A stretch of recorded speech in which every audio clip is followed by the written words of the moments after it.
En el episodio anterior hablamos sobre avivamientos, de la distinción entre avivamiento y despertar religioso, de avivamientos registrados en los Estados Unidos, también de avivamiento registrado en Puerto Rico para la época del 33. Hubo un periodo de silencio, algo pasó, y hablamos sobre una solución en cuanto a los desacuerdos entre los misioneros y la gente local. Hoy en Teobytes seguimos hablando sobre avivamientos. Teotecnología.com presenta Teobytes. Busque una taza de café, de té o de chocolate y siéntese a la mesa con nosotros porque este tema será de gran bendición a su vida y a la vida de su iglesia. Saludos y bendiciones, les habla Jesús Rodríguez Cortés y les doy la bienvenida a esta edición de Teobytes. Nos acompaña nuevamente el reverendo Alexander Fontanes para dialogar sobre avivamiento a través de la historia, incluyendo el ámbito local en nuestra iglesia en Puerto Rico. Alexander está culminando su doctorado en historia y está llevando a cabo una tesis muy interesante sobre los procesos de avivamiento en Puerto Rico. Y le invitamos a que esté a la expectativa para seguir hablando de esta temática. Le recomiendo que si usted ha tomado el podcast en este punto, regrese un paso hacia atrás, al episodio 19, donde tendremos la base de esta discusión que va a continuar en este episodio número 20. Alexander, bienvenido a Teobytes. Gracias, Jesús. Gracias a todas las personas que han sacado un ratito para tomarse este café o esta tacita de té con nosotros en este podcast. La verdad es que nos sentimos honrados de acompañar a este hombre que la historia le va a estudiar como uno de los pioneros de la teotecnología y del uso de estas redes y de este instrumento que Dios ha provisto para expandir este evangelio. Yo creo mucho que una tecnología que se discierne en el espíritu va a generar bendición. Eso es lo que estamos haciendo, construyendo educación, ofreciendo soluciones en medio de un sistema que está cargado con tanta información que anestesia el cerebro. Esto es información que construye, que edifica y que ayuda a nuestro laicado y pastoral. Ciertamente, Alexander, me llamó mucho la atención los puntos que traíste a la mesa y culminaste con dos iglesias que terminaron fuera de la hermandad. ¿Podrías recapitular eso? Estábamos hablando en el podcast anterior sobre lo que había ocurrido en el avivamiento del 33 y cómo a mediados ya de la década de los años 30 la relación entre los misioneros y los pastores y el liderato laico y las personas en las iglesias había llegado a unos puntos comunes y la misión, que era la forma como se le llamaba en aquel entonces, continuó con soluciones salomónicas, con intervenciones externas. Y en el 1937, que fue lo que culminamos en el último podcast, 2 de las iglesias discípulos de Cristo quedaron fuera de la misión. Parece ser que aquello que comenzó en el avivamiento del 33 ya había pasado a un segundo plano.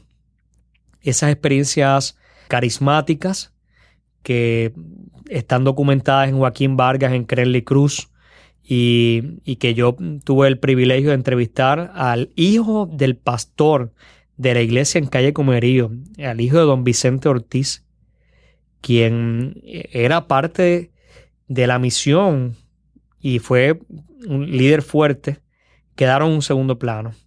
El mismo Vicente Ortiz fue moderador de la misión. Florentino Santana, que escribe Últimas Experiencias Espirituales, es un líder influyente. Luego del avivamiento del 33 se convierte en una de las voces más importantes, si no la más importante, de este movimiento religioso en Puerto Rico y que ha trascendido y ha llegado más allá. Pero en el 1937 ocurrió algo que, estudiando el avivamiento, lo encontré en las actas de la Iglesia Cristiana Discípulo de Cristo en Buenavista, viendo un acta que se llama el acta histórica, así como le llama la iglesia en Buenavista. Me percato que allí está un periodo de tiempo donde la iglesia Discípulos de Cristo en Buenavista se llamaba Asociación Discípulos de Cristo de Buenavista Incorporada. Entonces, cuando yo veo esto, Bueno, esta iglesia fue una iglesia independiente en este periodo de tiempo. ¿Qué fue lo que ocurrió? Y comienzo a ver varios asuntos que me llamaron la atención. Primero de ellos, hay una carta que le envían los misioneros, la misión, los pastores que ya son parte del liderato de la misión, a esta iglesia. El pastor en la iglesia de Buenavista era Herminio Narváez, padre, que se le conoce históricamente en la iglesia de Discípulo de Cristo como Don Herminio. Herminio Narváez era un pastor joven en esta iglesia pequeña, en esta iglesia que está un poquito más allá, en el campo, en una comunidad que está comenzando a crecer, allí en transición entre lo que es el campo y la ciudad. Y este pastor en esta iglesia tiene experiencias muy fuertes de lo que es el avivamiento. Hay un libro que escribió él mismo que se llama Historia de un Patriarca, que si pueden hablar con Isaías Narváez, que es su hijo, él lo tiene copias de este libro, y hay copias de este libro también en la biblioteca del seminario y en la biblioteca del Instituto Bíblico Juan Figuerón Pierre. Y allí se documentan momentos de resurrección de muertos, momentos de sanidades muy fuertes. Crenley Cruz, en el libro que escribe sobre la historia del avivamiento del 33 de los discípulos de Cristo en Puerto Rico, habla sobre estas experiencias, pero desde una entrevista que él le hace al mismo Don Herminio. En el 1937 algo estaba ocurriendo en la misión que comenzaron a cuestionar estas experiencias, y la carta no la encuentro en el acta de Buenavista. Gracias al reverendo Esteban González Doble, quien fue nuestro pastor general y me dio acceso a las actas de la misión que se encuentra en el Centro Cristiano del Discípulo de Cristo, encontré la carta. Y la carta está fechada, y esto es una primicia que yo estaré compartiendo en mi tesis doctoral y estaré compartiendo también en el libro, ¿verdad?, que esperamos salga publicado Dios mediante. Nos sentimos honrados de que nuestros micrófonos estén capturando este momento histórico. Solamente los que han tomado clases conmigo han escuchado de esta acta y han escuchado de esto que vamos a compartir. Así que usted que está en su casa, que está en el camino, que está junto a nosotros en este podcast, en esta tacita de café, se va a enterar de lo que fue esta carta. La carta está fechada en agosto 16 de 1937. No vamos a dar todos los detalles de la carta, pero sí dice, como resultado, estoy traduciendo directamente porque estaba escrita en inglés, la minuta. Como resultado de la discusión que siguió a lo que el presidente de la misión había leído, se ha votado en orden de corregir la condición deplorable, dañina, que tienen los siguientes 5 puntos a las iglesias discípulos de Cristo en Puerto Rico en armonía con los discípulos de Cristo alrededor del mundo. Y aquí están los 5 puntos en conflictos. Esa es la carta que se le envía a Buenavista, y que Buenavista dice, no vamos a transar. A Totejas dice lo mismo, no vamos a transar, y terminan fuera de la misión. Y vamos a leer los 5 puntos. Los voy a traducir directamente del inglés. Así que si cometo algún errorcito, les pido disculpas. Dice que el programa de adoración de las iglesias se conduzca de acuerdo con los principios y prácticas de los discípulos de Cristo alrededor del mundo. Punto número 1, la adoración. Punto número 2, que cada iglesia esté sujeta a la dirección de la misión y lista para cooperar con las recomendaciones de la Mesa del Norte. Punto número 2, el poder de la iglesia local. Punto número 3, que todas las prácticas, tales como, entre comillas, el hablar en lenguas, los trances, el aplaudir con las manos, las profecías, todas las demostraciones ruidosas sean eliminadas de las iglesias. Punto número 4. Que haya disciplina a los miembros que cooperen con los grupos disidentes. Y punto número 5, que cualquier miembro que rehúse cooperar en llevar adelante estos puntos mencionados sea eliminado de la membresía de nuestras iglesias. Y dice, y fue votado ese jueves, agosto 24, en esa reunión donde todos los trabajadores de la misión, incluyendo aquellos que habían estado como voces protagónicas en el conflicto del 33, firmaron en su reunión celebrada en McLean Conference Ground. Así que... Hubo coacción. Sí, y entonces es como... algo cambió en esa relación, porque es como echar para atrás un proceso, ¿verdad?, que había comenzado en el 33. ¿Qué fue lo que ocurrió? Pues no tenemos todos los detalles. No tenemos todos los detalles, pero sí sabemos que esto llevó a 2 de las iglesias a salir del 1937 hasta el 1942, cuando se reincorporan. No obstante, esa reincorporación no se da en el vacío, sino que estas iglesias, especialmente la iglesia de Discípulos de Cristo en Buenavista, que hoy día es la iglesia local de nuestra denominación en Puerto Rico de mayor membresía, continuaron con las prácticas que en esta carta les estaban prohibiendo. Así que esa influencia de los misioneros se dio, pero como muy bien habla Chuco Quintero en uno de estos escritos más influyentes dentro de la religiosidad popular, hay un elemento enmascarado, hay un elemento de fuga que comenzó a darse sin transgredir ese proyecto civilizador, y que logró que la iglesia de Discípulos de Cristo continuara unida, pero con una nueva forma de ser. Y esta nueva forma de ser fue muy puntual a los cambios históricos que se están dando en Puerto Rico en los años 30, 40 y 50.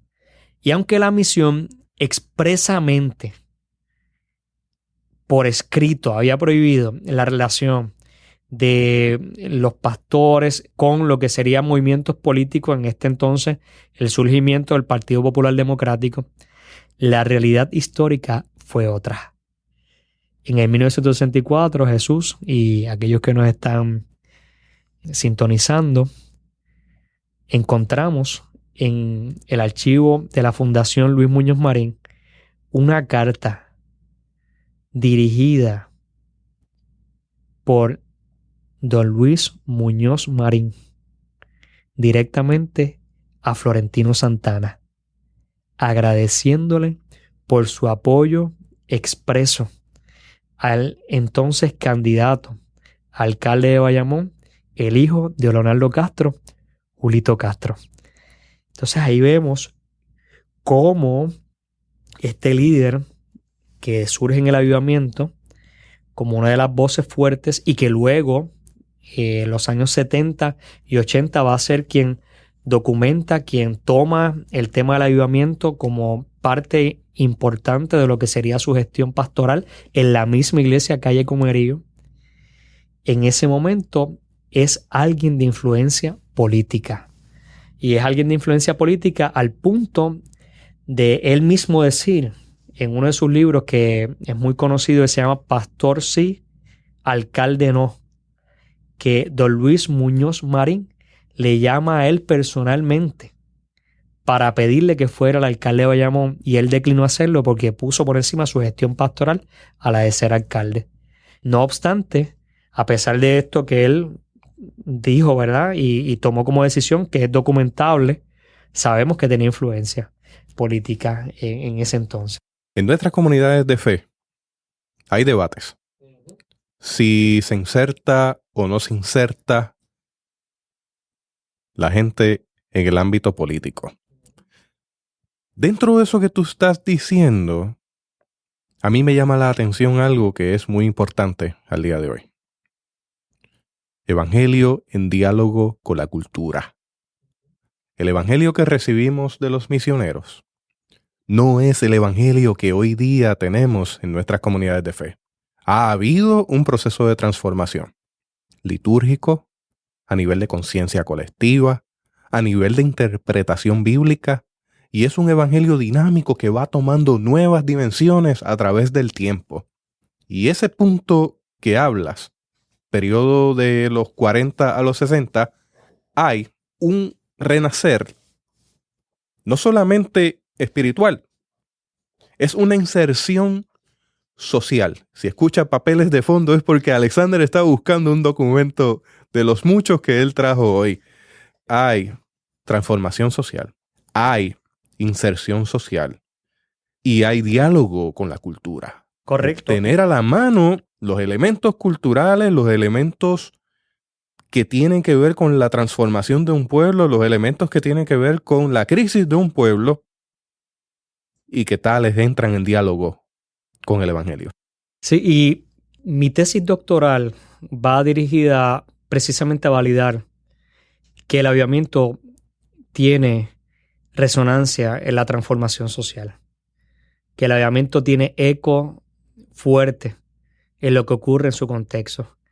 Yo trabajo el avivamiento desde la plataforma de los movimientos de religiosidad popular. Carmelo Álvarez habla de la pentecostalización como un movimiento de religiosidad popular y encontré, estudiando la religiosidad popular, a Michael Candelaria. Michael Candelaria habla de la religiosidad popular, principalmente católica, desde la plataforma de la teología de la liberación. Y la teología de la liberación tiene dos perspectivas de lo que es el movimiento religioso popular. Y cuando hablamos popular, ¿verdad?, estamos hablando no del partido político, sino de la gente. Y el término religiosidad parece ser un término peyorativo, pero no lo es, todo lo contrario. Porque la palabra religiosidad popular ya en sí le da una fuerza a lo que es esa religión de la gente. Lo que la gente percibe, entiende, manifiesta. ¿Cómo se sienten empoderados? Cómo se sienten empoderados. Y la política, lamentablemente, se asocia a lo que es el partidismo. Pero la política tiene que ver con poder. Y si nosotros hablamos de poder, tenemos que mencionar que desde el Pentecostés hasta hoy día, toda persona que recibe al Espíritu Santo, que es medular dentro de lo que es la palabra avivamiento hoy día, recibe poder. Y ese poder que recibe, ese dunamis que recibe, no es para tener cobardía, sino es para tener movilización, para tener acción. Y Michael Candelaria, estudiando la teología de la liberación latinoamericana, especialmente dos teólogos, plantea las dos opciones de la teología de la liberación en torno a lo que es la religiosidad popular. La primera opción es la religiosidad popular como un opio, una desconexión de lo que es la realidad social, económica y política, y la otra entonces como un movimiento donde se manipulan las masas para lograr movilización, y ambas posiciones son extremas. Y dice Michael Candelaria, puede haber un punto intermedio, y menciona a un teólogo de liberación norteamericana negro, que es Harvey Cox, la teología de liberación negra, y lo cita y dice que hay un cry of the people, hay un llanto de la gente que se manifiesta en la experiencia religiosa y que ese llanto de la gente se puede transformar en algo más. Entonces yo hilvano ese cry of the people de Harvey Cox con un planteamiento de Agustina Lewis hablando del carnaval en Loíza dentro de la experiencia pentecostal, y lo hilvano con un poeta martiniqueño que se llama Aimé Césaire, citado por Maximiliano Salinas. Y tengo una cita, ¿verdad?, que quiero compartirles, porque así es que yo veo la experiencia de avivamiento en Puerto Rico. ¿Qué fue lo que ocurrió? ¿Por qué utilizar la palabra avivamiento si podían utilizar otra palabra? Pues utilizamos la palabra avivamiento porque esa es la que los misioneros traen, es el diálogo. Pero no es cualquier avivamiento. Es el avivamiento de 1933. Es el avivamiento nuestro. Es el avivamiento donde, como dice Aimé Césaire, la risa indomable. Aimé Césaire dice, risa de lagarto en sus muros, risa de herejes en sus dogmas, vuestra risa incorregible, vuestra risa de bombas bajo los pies de vuestros amos, vuestra risa los vencerá. Reíd, reíd hasta que el mundo, vencido por vuestra risa, caiga ante vuestros pies desnudos. Y el avivamiento es un movimiento de empoderamiento. Es un movimiento donde la gente se sentía parte de. Hay movilización. Mr. Morton, en Somewhere a Voice is Calling y en otros escritos, reconoce que es gracias a ese movimiento religioso en los discípulos de Cristo en Puerto Rico que se da el crecimiento grande de esta denominación en los años 40 y 50. Y yo logré documentar que este movimiento pone como fuerza influyente a uno de los pastores principales de esta denominación en Puerto Rico, tal vez el pastor de mayor influencia en el siglo XX en Puerto Rico para los discípulos de Cristo y en otras denominaciones, porque fue parte del Consejo Mundial de Iglesia, recibió a Martin Luther King cuando vino en sus visitas. Cuando Martin Luther King muere, está en el acto que se celebra en Puerto Rico en memoria a Martin Luther King, que es Florentino Santana. Y este pastor acompañó y apoyó públicamente a quien sería el candidato a alcalde y que fue alcalde en Bayamón, el señor Julio Castro. Y esta influencia continuó. El avivamiento hizo relevante a la iglesia, al proyecto misionero, para las condiciones que los puertorriqueños y puertorriqueñas estaban llevando. Y en los años 70, y este mismo pastor, Florentino Santana, es el pastor de Calle Comerío, y comienza a tener unas reuniones nuevamente de avivamiento, ¿verdad? Por decirlo de alguna forma, donde hay un nuevo despertar religioso. Y es importante ver que en ese punto donde estás detenido ha ocurrido una crisis generacional, producto de las guerras, producto de la crisis local, que tiene que ver nuevamente con la economía, al momento en que entramos en los 70. Muy bien, Jesús, muy bien. Jesús fue muy buen estudiante de este seminario. Yo tuve el privilegio de darle clase y la verdad es que me siento más que honrado de tenerle como parte de esos discípulos. De 1965 al 71 ocurrió una crisis que muy bien Jesús acaba de mencionar, que se conoce como la crisis generacional del 60. Y esa crisis se gestó aquí en este seminario evangélico. Esa crisis tiene una documentación que va precisamente a validar las posiciones antagónicas de descrédito frente a personas que en este seminario han sido voces importantes de influencia, voces que han generado una teología puertorriqueña, voces que han dejado un legado que hay que apreciar.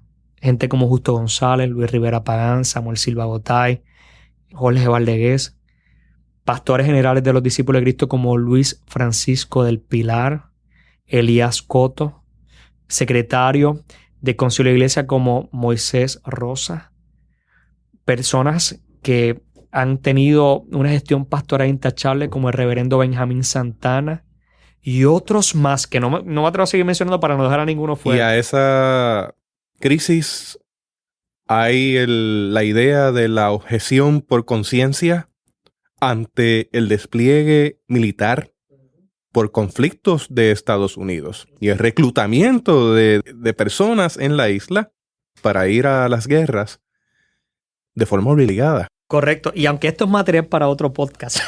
Sí, pero yo creo que eso es importante porque eso marca una crisis generacional. Correcto. Y una, en cierta forma, hasta dispersión. Hubo desacuerdos, entendidos y malos entendidos. Correcto. Y esa crisis generacional del 60 provocó que las iglesias históricas y la iglesia de discípulos de Cristo, como parte de estas iglesias, se vieran afectadas. Las iglesias tuvieron declinar cuando hay unos cuestionamientos sobre si el seminario era la institución para educar a los pastores, pues cada vez que salió un pastor del seminario a una iglesia local, pues ya había un elemento de prejuicio hacia ese pastor o hacia, y eventualmente, ¿verdad?, más adelante hacia esas pastoras. Y no ocurrió solamente a los discípulos, también en la Iglesia Evangélica Unida, Iglesia Bautista. En la Iglesia Evangélica Unida hay que mencionar a Juan Antonio Franco y otros pastores más y otras pastoras.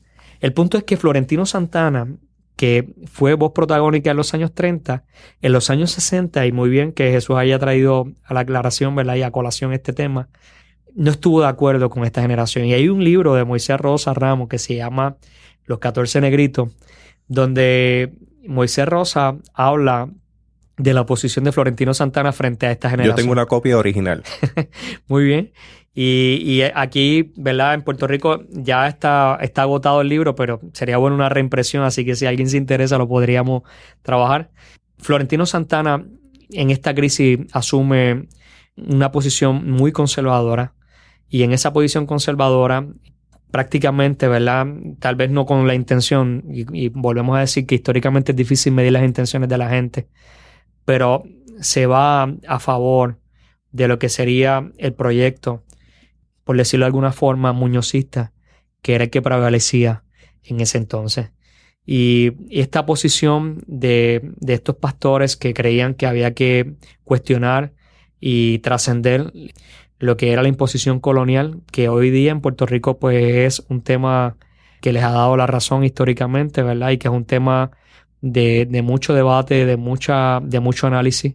Precisamente donde estamos haciendo este podcast, en este momento hay una amenaza de Junta de Control Fiscal y todo esto, y ustedes saben, ¿verdad?, los que nos están escuchando. Y se usa la palabra colonialismo de forma intencional, porque hasta hace algún tiempo la palabra había desaparecido del vocabulario diciendo que colonia.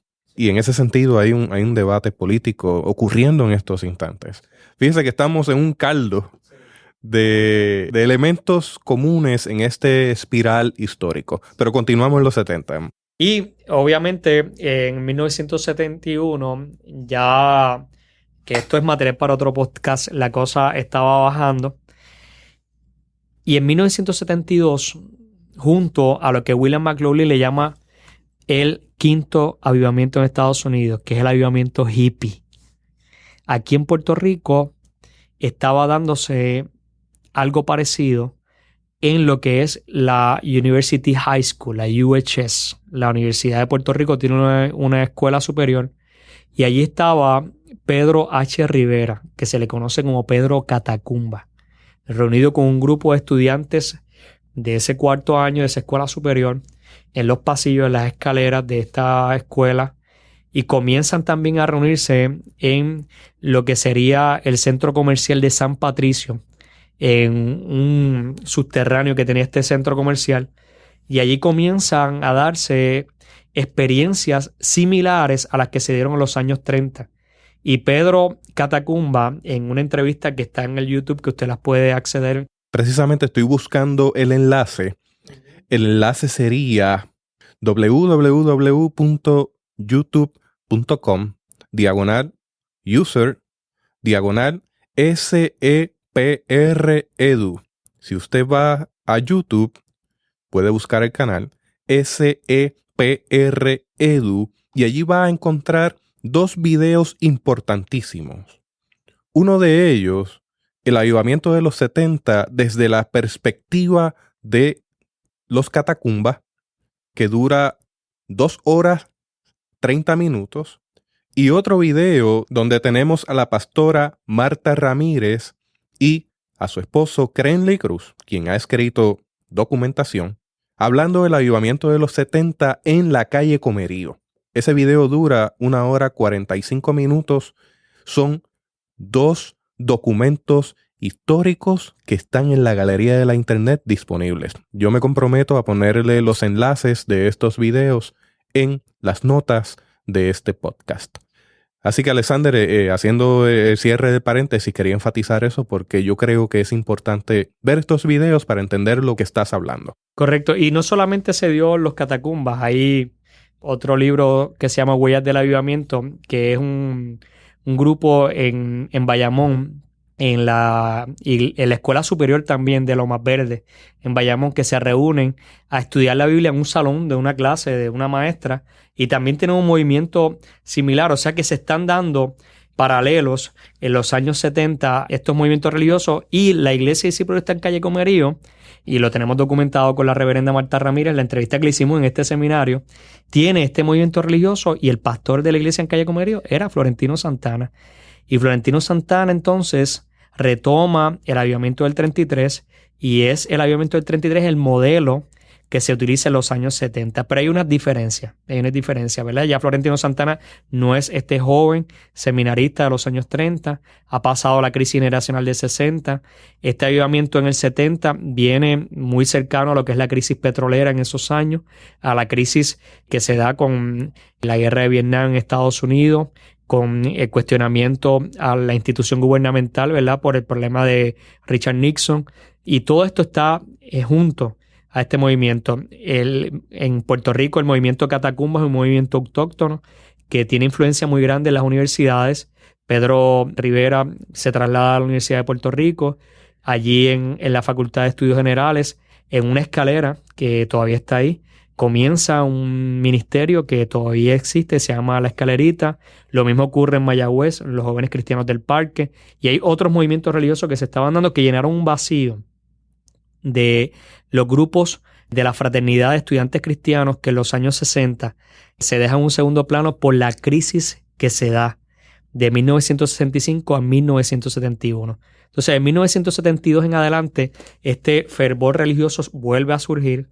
Ahí entonces la Iglesia Discípulo de Cristo y las iglesias históricas nuevamente retoman las experiencias de glosolalia, retoman las experiencias de evangelización, de solidaridad que se dieron en los años 30, pero con mayor experiencia y con mayor intencionalidad. Florentino Santana escribe unos libros hablando y clarificando, ¿verdad?, lo que es la experiencia religiosa. Algunos de ellos, ¿verdad?, hay que estudiarlos con mayor profundidad. Uno de ellos habla sobre el tema del pitonismo, contrastando, ¿verdad?, lo que es la experiencia de avivamiento en el interior de la iglesia frente a lo que serían experiencias religiosas subalternas en los hogares, en las casas, principalmente de mujeres. Y otras experiencias, ¿verdad?, que Florentino documenta en estos libros que son muy buenas, que creo que hay que retomarlas y que yo estoy dándoles una relectura. Escribe entonces 50 años después, que es un folleto del avivamiento del 33. Y ese folleto se convierte en la fuente primaria más utilizada para explicar lo que ocurrió en el avivamiento y cómo fue que se dio. Crenley Cruz toma sus entrevistas, son, por decirlo de alguna forma, el complemento de este documento. Y ese es el documento que tenemos hasta hoy día. Yo estoy haciendo un esfuerzo para, ¿verdad?, esta documentación que ya Joaquín Valga, Florentino, Crenley han traído, verla también en el proceso de transformación histórica que se está dando en Puerto Rico. Y noté que lo que estaba ocurriendo en Puerto Rico también se había dado en México. Y hay un sociólogo que se llama Jean-Pierre de Bastien que estudia la transformación del protestantismo histórico en México. Y curiosamente, los mismos periodos donde se transforma el protestantismo en México son los periodos de transformación en Puerto Rico. Y la diferencia es que en Puerto Rico tenemos dos fenómenos denominados ya como avivamiento. El avivamiento del 33 y el avivamiento del 70 como puntos detonantes de esas transformaciones. Y cuando nosotros vemos estos fenómenos religiosos nos damos cuenta que hay una experiencia que trasciende los lugares, que trasciende las regiones, que trasciende los individuos. Aquellos que somos personas de fe sabemos que esa experiencia es la experiencia del Espíritu de Dios que sin duda alguna está por encima de cualquier historia. Así que eso se dio en Puerto Rico. El avivamiento del 70 dio un nuevo despertar religioso en esta denominación. En la Iglesia Discípulo de Cristo en Maná fue muy fuerte este avivamiento del 70. De ahí salen iglesias como Santa Juanita, Barrancas, Barranquitas Pueblo. Muchas iglesias que hoy día en los Discípulos de Cristo son, ¿verdad?, iglesias que han tenido un crecimiento hasta nuestros días. Salen de esos avivamientos del 70. Importante reseñar que en esos procesos el crecimiento de la iglesia era tal que surgían un liderato laico tan y tan fuerte que se les daba la asignación de ir a fundar obras en otros lugares. Y si en Bayamón, Puerto Rico, encontramos tantas iglesias reunidas en un mismo lugar, es porque a ese liderato laico que estaba investido por el poder del Espíritu se le comisionaba para que fueran a otros lugares a abrir obras. Y ese modelo de fundar obras, según la entrevista que yo le hice a Gamaliel Ortiz, fue tomado directamente del Partido Socialista en los años 30. Y esto es otra premisa que estamos dando en este podcast. Qué interesante. El partido de los pastores discípulos Vicente Ortiz y un profesor de este seminario, el doctor Ángel Melgar, eran miembros militantes del Partido Socialista en Puerto Rico, que era un partido prohibicionista que no creía en la cuestión del alcoholismo porque entendía que el alcohol era un instrumento para anestesiar las masas, las personas, y no permitirles a ellos pensar con libertad para cuestionar procesos políticos de opresión del capitalismo. Así que esta gente está metidos ahí y el Partido Socialista formaba grupos con líderes en un lugar, un tipo célula, tipo grupo pequeño, y ahí formaba entonces una extensión del Partido Socialista que era muy influyente. Ahí está Santiago Iglesias, el mismo Luis Muñoz Marín escribe y dice que seguía siendo socialista aun cuando había gobernado Puerto Rico. Es más, hay un escrito que está en la Fundación Luis Muñoz Marín que dice que él era más socialista que nunca. Así que esa influencia de ese Partido Socialista está metida en esas iglesias que están surgiendo, en los modelos, en la forma en que se están dando, que es muy parecida a lo que David Paul Yonggi Cho en Corea tiene con lo que se conoce hoy día como el movimiento celular y que tiene influencia en Latinoamérica, ¿verdad? Muy grande, y que también se parece mucho a lo que son las comunidades eclesiales de base de la teología de la liberación en Brasil, que Leonardo Boff en Iglesia, Carisma y Poder también documenta. Así que todos estos movimientos son movimientos, por decirlo de alguna forma, de base, son movimientos de la gente, son movimientos de la expresión religiosa de las personas con lo que es su creador. Son movimientos que se dan, que nacen en la iglesia según Alfonso Ropero, pero que tienen una influencia grande en su contexto. ¿Cuáles son los puntos comunes en los avivamientos? Según McLaughlin, está el tema de la crisis en la identidad cultural. Según John B. Bowles, está el tema de la identidad religiosa y el decaimiento de la religión. Según George Thomas, es el tema de vincular a la persona directamente con Dios y más que con ese contexto inmediato, con un contexto trascendente. Yo he leído a Charles Finney, que tal vez es la persona más influyente en el tema del avivamiento a finales del siglo XIX y que es la concepción de avivamiento que traen los Peters a principios del siglo XX a Puerto Rico. Y Charles Finney habla de una metodología para que la iglesia pueda experimentar un avivamiento. Leonardo Ravenhill tal vez es la persona que más cuestiona y dice la iglesia necesita un avivamiento. Y escribió el libro de ¿Por qué no llega el avivamiento?, que se lo recomiendo. Y Charles Finney, Leonardo Ravenhill, McLaughlin, todos mencionan puntos comunes. Hay un decaimiento en la experiencia religiosa. Hay un decaimiento que puede ser producto de la circunstancia social, política, económica, puede ser producto de la crisis cultural, pero esa influencia se refleja directamente en la experiencia religiosa. La persona deja de creer y al dejar de creer pierde el contacto con lo que es lo trascendente. Y cuando una persona pierde contacto con lo trascendente, deja de vivir hacia algo más, hacia alguien más, y comienza a ser víctima directa del estancamiento de su circunstancia. Pero cuando alguien trasciende, ve más allá de lo que en el momento le pueden estar presentando, esa persona tiene posibilidades y tiene esperanza. A modo de testimonio personal, en el 90 yo tenía 15 años, un momento muy trascendental en mi vida. Y yo me encontraba en un retiro, fíjese qué interesante, el campamento Clement Marlin Morton. He escuchado a Morton varias veces en esta conversación. Sale de McLean, el primer campamento creado para educar y controlar en cierta manera las manifestaciones de las cuales los misioneros estaban en desacuerdo. Fue allí en Morton donde con un grupo de jóvenes pedimos que el Espíritu Santo soplara y que nos tomara. Y yo lo creí. Y yo oré con fe. Y te puedo asegurar que tuve una experiencia espiritual que jamás olvidaré. Y tuve la experiencia del don de lenguas, o del hablar en lenguas, mejor dicho.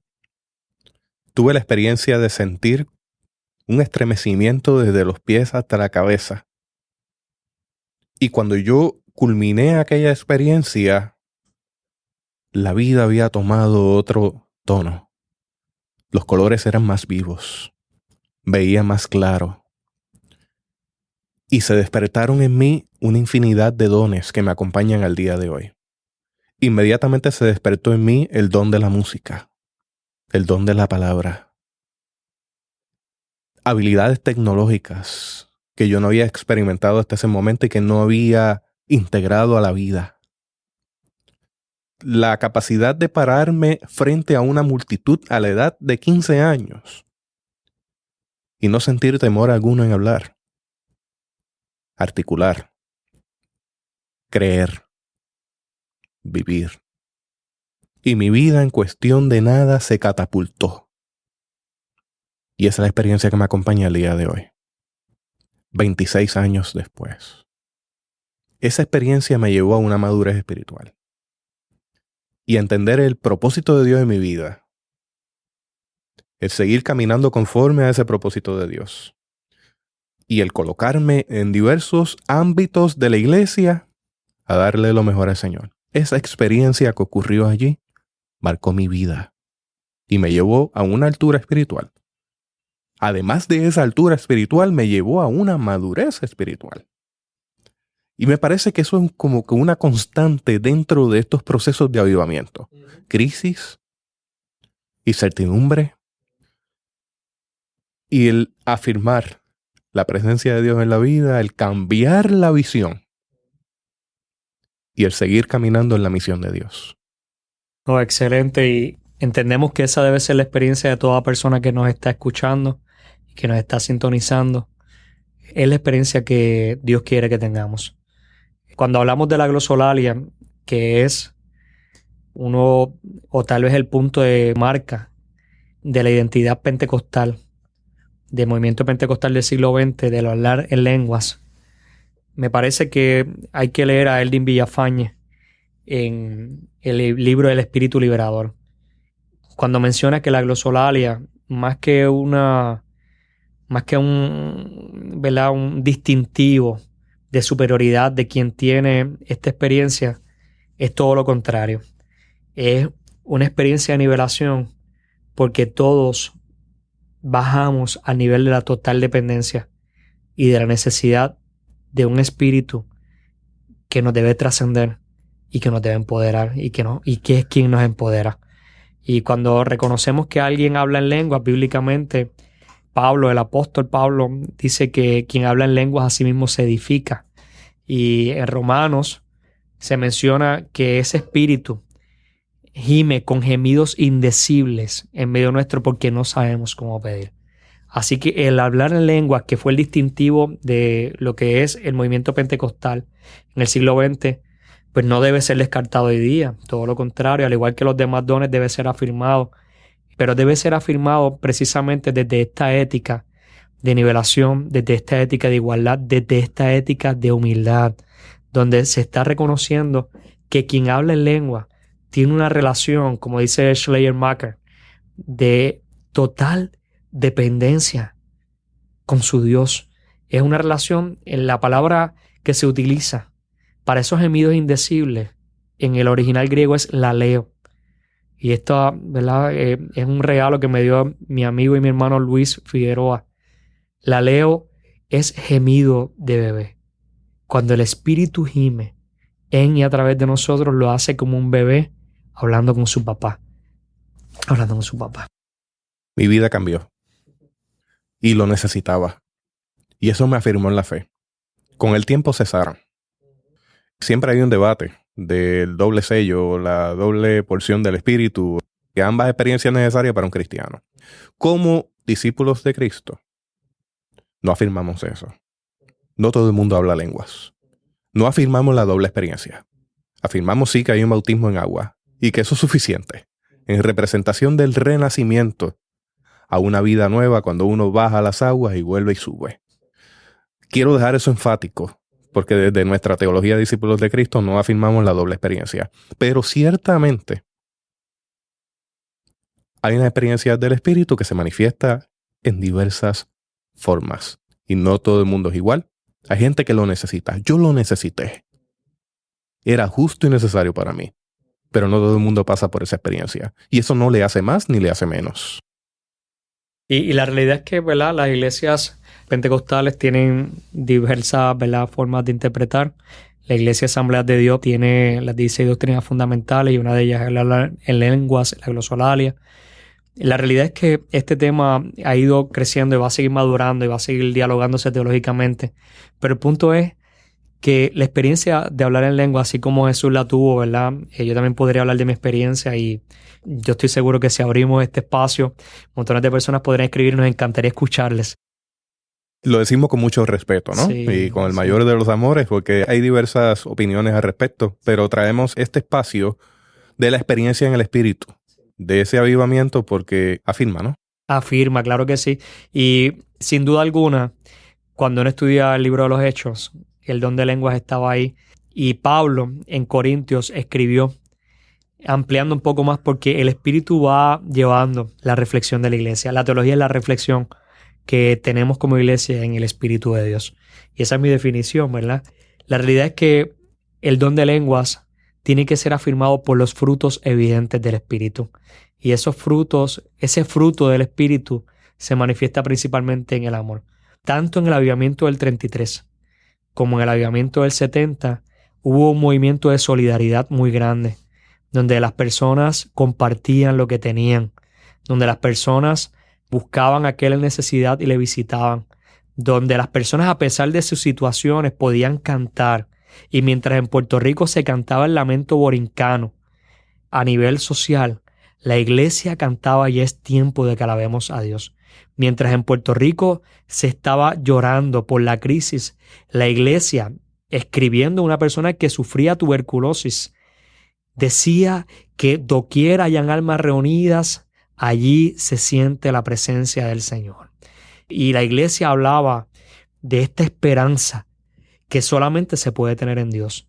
Así que el avivamiento es importante, ¿verdad? Y es importante cuando hay decaimiento espiritual, pero si ese avivamiento no trasciende el elemento, ¿verdad?, de la experiencia del Espíritu, de ese movimiento de entusiasmo, y no se concretiza en acciones, en cuidado, en amor hacia los demás, pues entonces se convierte en una fe sin obras.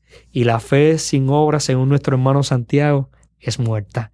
Así que el avivamiento tiene que concretarse en algo más. Por eso es que yo escribo de avivamiento y transformación. Porque si no hay transformación, si la vida sigue igual, pues entonces simplemente tuviste una experiencia emocional que ahí quedó. Si esa experiencia es del Espíritu de Dios, esa experiencia sí puede tocar tus emociones, porque las emociones son importantes, pero esas emociones te van a llevar a ti, te van a catapultar a acciones en este mundo que serían las mismas acciones que el Espíritu de Cristo, que es el Espíritu Santo, tenía. Son las mismas acciones. Es el amor de Dios el que nos va a mover.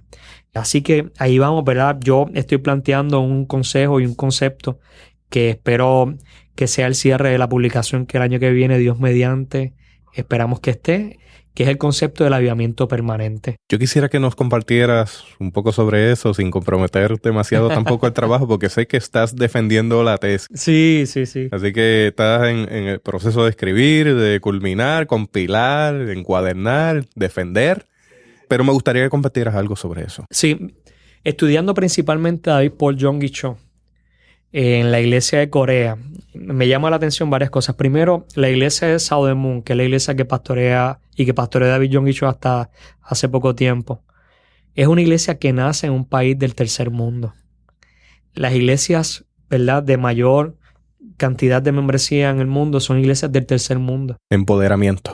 Hay un empoderamiento de la gente y hay una transformación económica.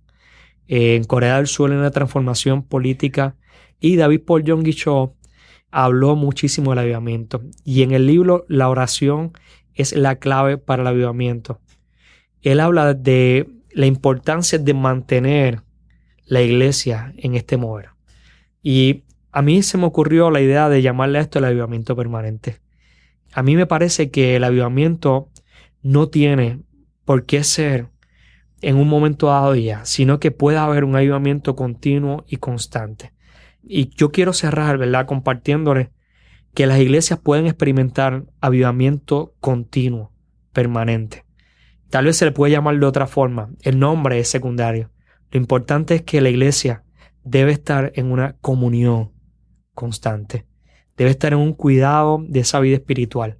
Y más que buscar una manifestación X, Y o Z como el símbolo evidente del mover de Dios, debe buscar que los frutos, el fruto del Espíritu, el amor de Dios, esa comunión con Dios, esa comunión con tu prójimo, esa comunión contigo mismo, esa comunión con la creación, esas relaciones, como decíamos en el primer podcast, afirmadas, balanceadas, deben ser el norte de la iglesia. Y quería decirles que hay un libro que les recomiendo de Richard Foster que se llama Alabanza a la Disciplina, y otro libro más que se llama Ríos de Agua Viva. Dos libros hermosos que hablan de los avivamientos. Tiene una parte dirigida precisamente a las disciplinas espirituales colectivas. Richard Foster presenta 12 disciplinas espirituales que les recomiendo que las lean, que las busquen. En otro momento podríamos hablar más de esto. Pero el avivamiento tiene disciplinas espirituales que podemos identificar como denominadores comunes. La primera de ellas, la oración. Mantener un espíritu fuerte de oración.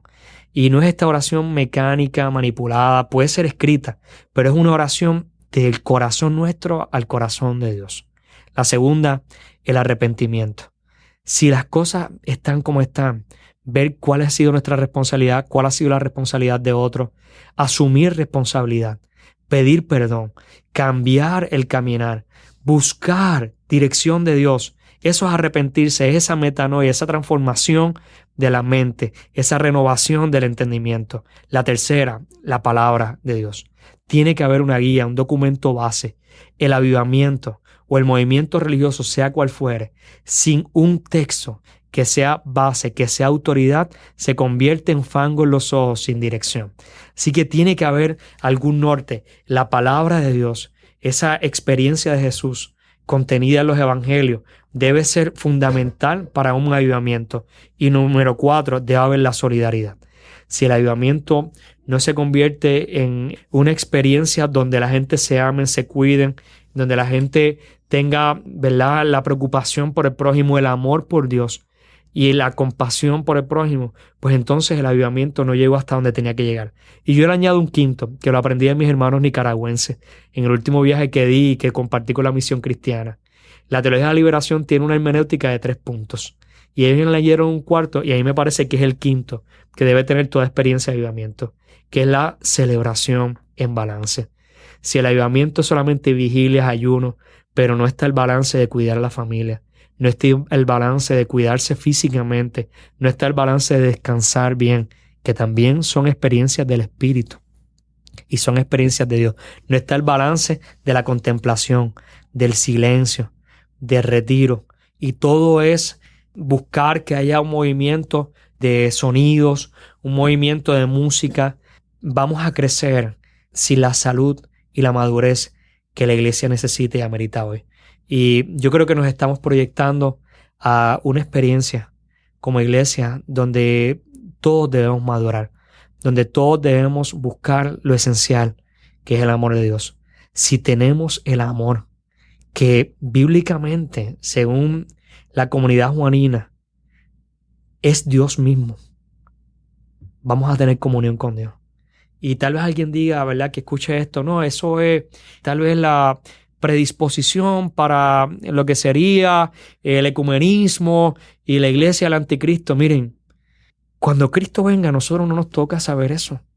Pero sí nos toca que cuando Él llegue, nos encuentre amándolo a Él con todas nuestras fuerzas, con toda nuestra mente, con todo nuestro corazón, y amando a nuestro prójimo como a nosotros mismos. Ahí está la clave para el avivamiento permanente. Dice la palabra del Señor en Gálatas 2, versículo 20. He sido crucificado con Cristo, y ya no vivo yo, sino que Cristo vive en mí. Lo que ahora vivo en el cuerpo, lo vivo por la fe en el Hijo de Dios, quien me amó y dio su vida por mí. Ese punto que Alexander afirmó sobre la relación con el Señor y la relación con nuestros hermanos y hermanas está contenido en ese texto en Gálatas, porque la cruz nos recuerda que tenemos un pacto con el Señor basado en amor Gesed, amor de pacto, que abre la vía con el Señor por medio de Jesucristo en el ámbito vertical de la cruz. Pero la cruz tiene un ámbito horizontal. Y ese ámbito horizontal nos indica que ese amor Gesed, amor de pacto, tiene que ser manifiesto a toda persona que esté a mi alrededor. Confiese mi fe o no la confiese. Sea hermano en la fe, o sea musulmán, judío, sea una persona que en nuestro caso practique las religiones afrocaribeñas, ese amor de pacto tiene que manifestarse. El amor de pacto tiene que manifestarse como una señal de una transformación espiritual, la que necesita nuestro pueblo en estos momentos. Alexander, yo quisiera que tú tuvieras un cierre con unas palabras finales a nivel pastoral, a nivel pedagógico. Y luego pues nos presentes tus redes sociales. Claro que sí, Jesús. Muchas gracias por esta oportunidad. El Jesús histórico, a quien nosotros llamamos el Cristo, el Emmanuel, el Dios con nosotros, fue el regalo divino a la creación. Y todos aquellos y aquellas que hemos recibido este regalo, debemos convertirnos en ese regalo en nuestros contextos. El avivamiento simplemente es abrir nuevamente ese regalo.